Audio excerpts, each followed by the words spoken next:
Guys, Diyos ko si Menga ito. Diyos ko, meron tayong bagong customized dolls. You see how we so deep in love. Si Beyonce. Actually, kinostomize din to ni Leo Nuki. Shout out ulit kay Leo Nuki. Diyos ko, bakala, sobrang ano na ako sa'yo ha. Sobrang shout out ka na. Hindi ito talaga yung totoong damit itong doll na to. Actually, hindi maganda kasi yung damit nito, parang kulay pink ba? Something. Pero kinostomize to ni Leo Nuki kasi pagla mo naman, ang ganda naman ng gown at Beyonce. Syempre, di ba? Ang ganda ng gown. So, ito papakita namin sa inyo si Beyonce at saka yung details ng gown. Actually, she's wearing a serpentina gray. Wala akong alam sa fashion, guys, eh. So, kayo na bahala mag-judge dito. Pero tingnan nyo naman yung pag-aagawa ng gown.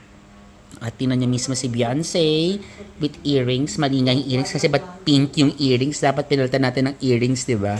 So, anyway, hindi ko kasi tinanggal yung accessories niya, eh. So, pwede na yan. Ito si Beyonce. Ang ganda, di ba, ni Beyonce. Tsaka, naging ano siya, para siyang aaten ng Met Gala.